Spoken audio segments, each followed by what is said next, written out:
ka filluar bashkëpunimin me drejtësinë, dhe jo vetëm zonja Balluku, por edhe zoti Veliaj, zoti Ahmetaj, mendoj që tashmë... Po mos ma hap shumë të rritë zonja Balluku. Zonja Balluku je duke thënë që po jep informacione SPAK-ut për qeverin pra për zotin Rama? Besoj se zonja Balluku është në nderin e zonjës Balluku për t'ia bërë këtë nder shqiptarëve drejtësisë.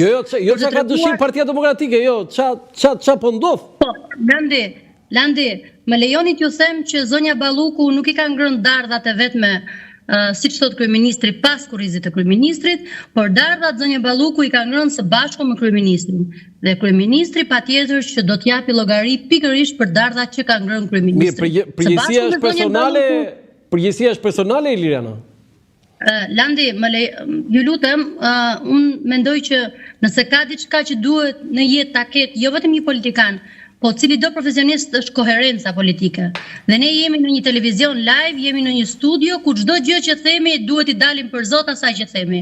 Dhe unë po ju them, nuk do t'jetë e largët koha ku Edi Rama do të thirret në SPAK, dhe nuk do t'jetë e largët koha ku zoti Ahmetaj, i cili ka ruajtur të gjitha dokumentat të djegsave, po ju siguroj, po ja u them edhe një herë, pavarësisht se po përpiqen për të zhdukur, po themi shkresat e djegsave, zoti Ahmetaj ka ruajtur çdo kopje dhe ju siguroj që për këtë pjesë do t'japi llogari. Nga ana tjetër kemi çështjen me Gonigan. Tani zoti Ahmetaj, ja një sekond, zoti Ahmetaj, pavarësisht sa që thatë ju, tani zoti Ahmetaj nuk është engjëlli dhe zoti Rama është djalli. Tani mos e bëjmë zotin Ahmetaj engjëlli i kësaj historie tani. Zoti Ahmetaj t'japi një llogari për veten e vet një herë. Pritje se ne kemi zotin Ahmetaj në drejtësi, pak të zonja Balluku është këtu. Kështu që e lëm këtë, po flasim për zonjën Balluku këtu. Se ti thuaj që gjithë këta kanë bërë materiale për zotin Rama. Ore, dhe Partia Demokratike ka bërë miliona flet edhe letra për Edi Rama. Problemi është që çfarë bën SPAK-u dhe pyetja më thelbësore për ty. Ore, nga i kishe këtë informacione ti? Më lejoni t'ju them që unë jam njëri që merr me politikë. Unë jam njëri që patjetër kam lidhjet e mia qoftë kombëtare, qoftë ndërkombëtare. Jam njëri e cila lexoj mirë dhe qartë politikën. Kam bërë një deklarat para disa kohësh për zotin Rama dhe i kam bërë një pyetje zotit Rama, ku i kam thënë që ju me dasht a e kaloni dot oqeanin? Dhe unë i qëndroj çdo lloj pyetje, çdo lloj deklarate, çdo lloj gjëje që i them. Pra kjo është një pyetje që kryeministri duhet i kthejë përgjigje shqiptarëve. Me dasht Edi Rama a e kalon dot oqeanin? Mirë, kam një pyetje thelbësore unë. Tani, ti me dasht, ti dhe Partia Demokratike. Unë me dasht e kaloj oqeanin, jam me vizë amerikane 10 vjeçare, jam me miq amerikan, mendoj që jam një nga politikanët kapi se i ke afër aty kapi çik pritjer. Jam një nga politikanët që kam qenë e ftuar në inaugurimin e Trumpit në Amerikë, kështu që mendoj që me dasht edhe me dasht do jem, pra unë jam pjesë e pranueshme dhe e miqësisë amerikane. Kjo është pyetje për kryeministrin. Jo, ma lë pyetjen. E kam fjalën këtu se kjo ishte për humor. Iliriana, tani Partia Demokratike duhet ta vlerësoj SPAK-un, sepse dhe në këto momente zyrtarisht thoni band kriminale dhe Alti Dumani krye bandit. Tani, tani Erion Veliaj, Lefter Koka, Arben Ahmetaj, Belinda Balluku dhe ju vazhdoni thoni band kriminale, tani po pyes njeriu e dur. Ma thuaj këtë gjë?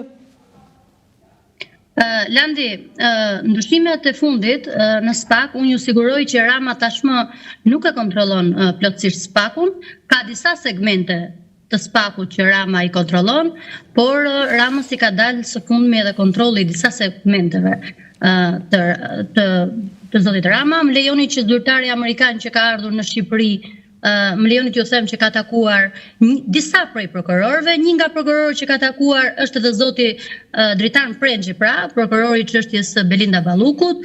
Më lejoni që zyrtari amerikan t'ju them që ka takuar ministren Delina, ku i ka thënë që duhet jemi të kujdesshëm me investitorët strategjik, pasi partnerët kanë informacione të ndryshme.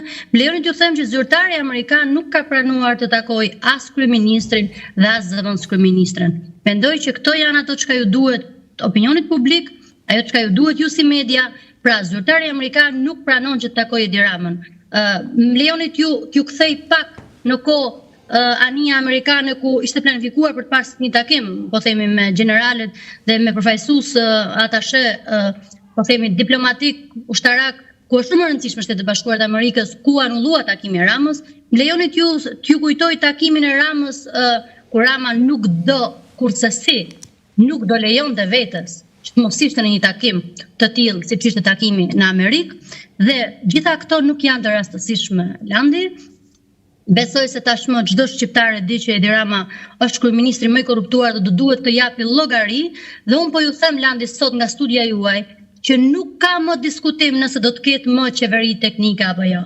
Do të ketë qeveri teknike dhe unë po ju them që ndoshta viti 2026 do jetë një vit i bekuar ku shqiptarët do kenë mundësi që të drejtohen nga një qeveri teknike, të kenë zgjedhje të lira, zgjedhje të ndershme dhe në Shqipëri më në fund në rregull po. Liliana, me shumë respekt, po pyetësimi nuk i përgjigje. A duhet Partia Demokratike, po jo, ta deklaroj SPAK-un band kriminale, se ju kështu i thoni? Partia Demokratike, Partia Socialiste dhe çdo parti në Shqipëri duhet kuptoj se janë disa vendime historike. Dhe Shqipëria ka aleatin më të mirë ka Shtetet e Bashkuara të Amerikës. Dhe patjetër që ka ardhur momenti që ne patjetër duhet të kemi bashkëpunim ngushësisht për një shtet demokratik, sepse kur cënohet demokracia, kur cënohet siguria, siç po cënohet në rastin konkret në Shqipëri, patjetër që aleatët tonë të cilët i kemi pas ndër vite, aleatët më të mirë, pra jo më kot edhe njihemi si shteti i 51 me një dashuri shumë të madhe, edhe me një, po themi, një investim të madh amerikan, i cili ka qenë ndër vite për ne, mendoj që tashmë është momenti për të kuptuar që cila do parti dhe cili do politikan duhet kuptoj që Shtetet e Bashkuara të Amerikës janë aleati jonë më i mirë dhe Shtetet e Bashkuara të Amerikës në këtë moment patjetër që kanë kthyer syt nga Shqipëria, nga Ballkani, pavarësisht lajmeve që dëgjoni poshtë lart se nuk ka ata kanë një politikë, funksionon ndryshe politika në Shtetet e Bashkuara të Amerikës, funksionon ndryshe politika në Departamentin e Shtetit Amerikan, funksionojnë ndryshe gjërat atje dhe mbesoni që ata kanë një vëmendje të shtuar, i ka shqetësuar shumë pastrimi i parave, në raportin e Dashit është shprehur qartë se ka problem dhe janë të shqetësuar me gjithë paratë e drogës, me paranë e krimit.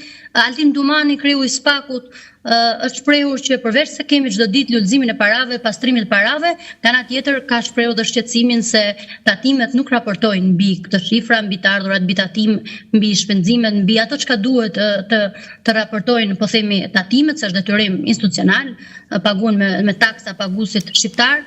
Mendoj që gjitha këto shqetësime ju bëra një panoramë të gjerë për të kuptuar se çfarë po ndodh në vendin tonë. Mendoj që janë ndryshime që nuk përkojnë vetëm me Shqipërinë, janë ndryshime që përkojnë, po themi, janë gjeostrategjike.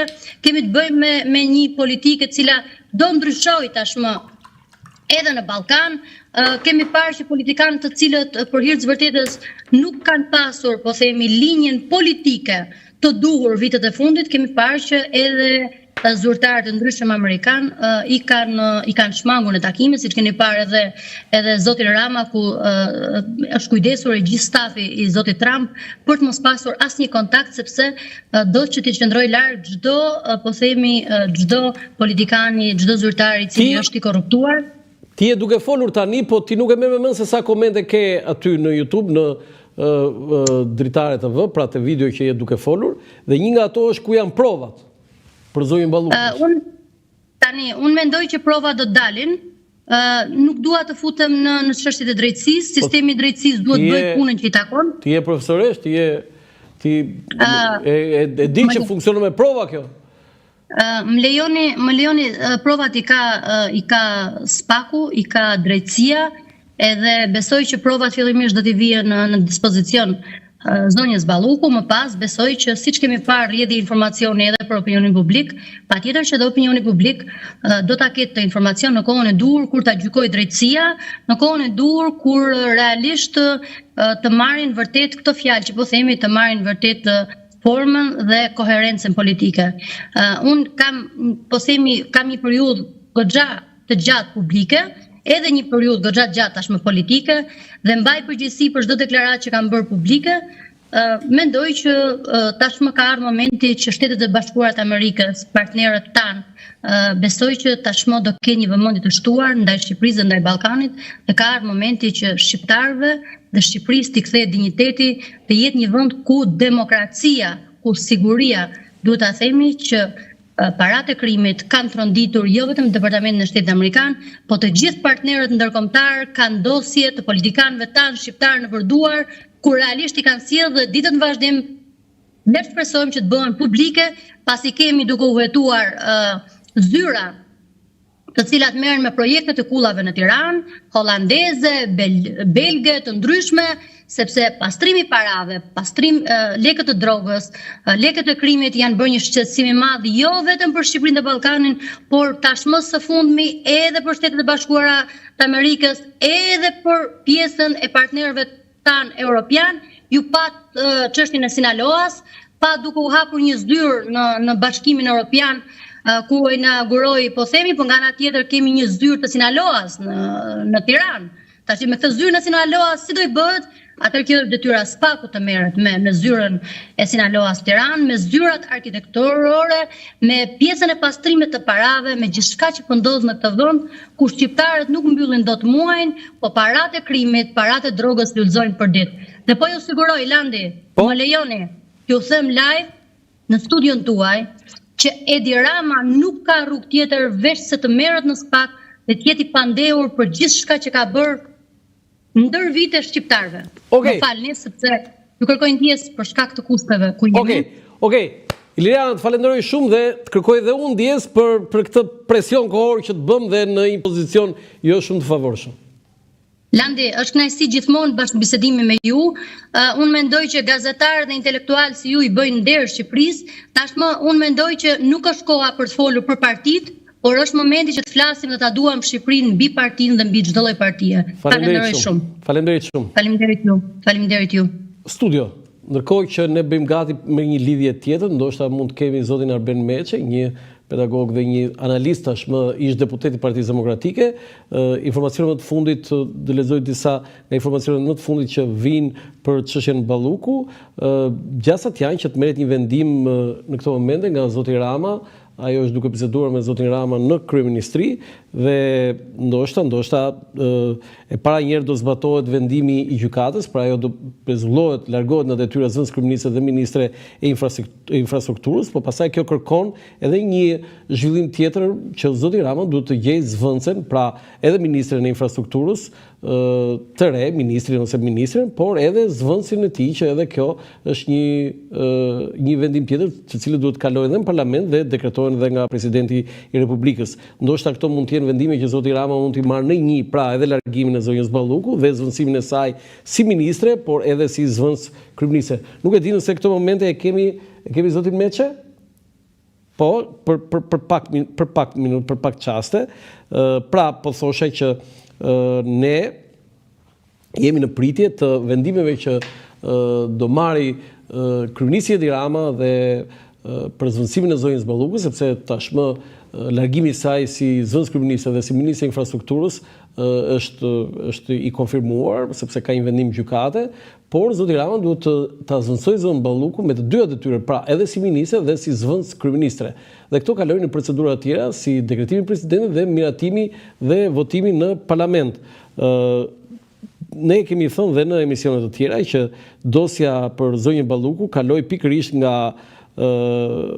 për çështjen e tunelit, të ndërtimin e tunelit të Llogaras dhe ishin përgjimet ato të siguruara nga telefoni i Erviz Berberit, drejtori i përgjithshëm i autoritetit rrugor, të cilët përbën një indicie dhe përbën prova për prokurorinë e posaçme në mënyrë që zonja Balluku të merrej e pandehur. Aty ajo fabula pak a shumë me pak fjalë ishte anullimi i tendrit të parë fituar nga kompania Gjoka, tenderi i dytë i fituar nga një kompani turke, e cila më pas nënkontraktoi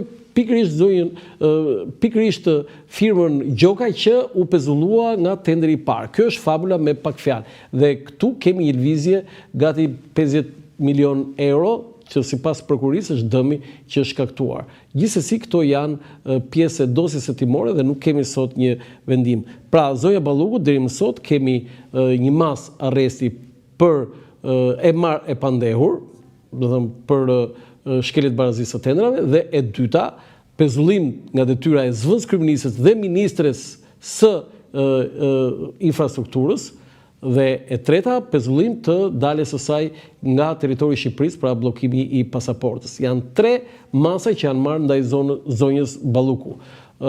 Sigurisht që kjo është një goditje jo e vogël ndaj qeverisë së zotit Rama, dhe në mandatin e 4 të tij ai po pëson goditjet më të mëdha ndaj nga ana e drejtësisë ndaj qeverisë së tij, edhe pse ai tashmë është një kampion i kozgjatjes në detyrë me 12 vjet dhe duke filluar në vitin e 13 të mandatit të 4, ai pritet që të jetë pa diskutim kryeministri më i gjatë i historisë së Shqipërisë mbas Mehmet Çeut, që ka 27 vjet e 3 vite, dhe i dyti zoti Rama. Po, zoti Meçe, kemi këto momente.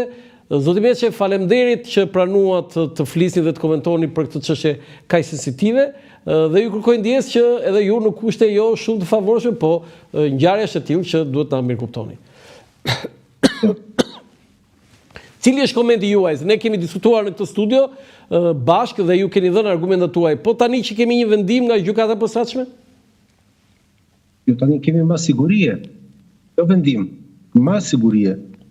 Po pra, masa e sigurisë është vendim, se pezullim nga detyra. Qartë, po, që në momentin kur është deklaruar vepra penale dhe është marrë i pandehur, ajo është më kryesore. Tani jemi mas sigurie.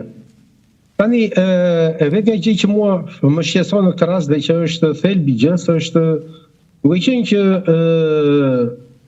Belinda Balluku është antare e parlamentit. Po? Jo se këto 2 masa sigurie janë të lidhura me domosdoshmërinë e parlamentit, sepse këto janë 2 masa sigurie të kërkuara nga prokuroria e posaçme duke shmangur parlamentin. Pra, nuk është e domosdoshme për këto masa sigurie të kërkohet parlamenti, por fakti që 2 kolegë ose 2 persona të tjerë po merren me masë sigurie, që është arresti në shtëpi, mos gabojmë, për Belindën duhet që çështja të kalonte me doj mos në parlament për masë sigurie jo kaq lehtë. Pse themi gjë të tillë? E themi gjë të tillë sepse ajo që më shqetëson mua është përpjekja e SPAK-ut për të shmangur ballafaqimin e provave. Deri tani, të gjitha provat që janë bërë publike dhe që dihen nga ana jonë, sepse kishim dosjen absolutisht në dorë, nuk ka asnjë provë që implikon Ballukun. Në veprën penale që është kualifikuar, nuk ka asnjë. Dhe për këtë unë mbaj edhe përgjegjësi sa dhe morale, aq edhe ligjore, për nëse doni. Por ajo që mua më shqetëson është pikërisht mungesa e këtyre provave, po ballafaqohet me një përpjekje të SPAK-ut për të shmangur ballafaqimin e tyre në parlament. Unë nuk kuptoj pse SPAK-u, kur kërkon largimin e Belinda Ballukut nga posti i zëvendës kryeministit, nuk kërkon më sigurie, që është edhe detyrim paraqitje nëse e doni, dhe këtë arrest shtëpiak. Ti kërkon për gjëra. Sepse i druhet një votimi që nuk pranon kërkesën e SPAK. Atëre nuk ka pse i druhet një votimi që nuk pranon kërkesën e SPAK. Sepse majoranca ka 83 vota, o Beni? Atëherë dhe herë nuk i ndruhet një gjë tillë, sepse në të gjitha rastet, edhe në rastin se ai do të vazhdojë hetimet e mëtejshme, është i detyruar që të kalojë në parlament. Pra kalimi në parlament është final, do s'do ajo tani. Çështja është që ju ngrit tezën që ai i druhet votimit, ndërsa unë ngrit tezën tjetër. Ai i druhet demonstrimit të provave që nuk ekzistojnë. Pra gjithë procedura që unë ngrita me të madhe në komunikimin me ju, që nuk ka prova që vërtetojnë në shkeljen e ligjit nga ana e Belinda Ballukut, në atë dosje që ne disponojmë, do të ballafaqohet me një rezistencë nga ana e parlamentit në mungesë të provave. Dhe pikërisht SPAK-u për të shmangur një ballafaqim të tillë, po prodhon politik tani. Dhe kjo është për mua shqetësuese. SPAK-u duhet të ishte shumë i ndershëm të drejtojë parlamentit në heqjen e imunitetit, jo në heqjen e imunitetit, se nuk heq imunitetin, por në kërkesën për mas sigurie edhe arrest shtëpie të Ballukut, përderisa flitet për një vepër penale që flitet për 50 milionë euro, tani me sapo e dëgjoj unë që po buçet. Unë nuk kam gjetur asnjë vend 50 milionë euro dhe nuk e di ku e kanë gjetur këto të tjerët, por gjithsesi, pse SPAK-u i shmanget parlamentit? Spaku do bëj detyrën e tij të vë parlament, pastaj është përgjegjësi politike e tyre, sepse këtë masigurie që ka marrë tani e ka në dorë Spaku në çdo kohë.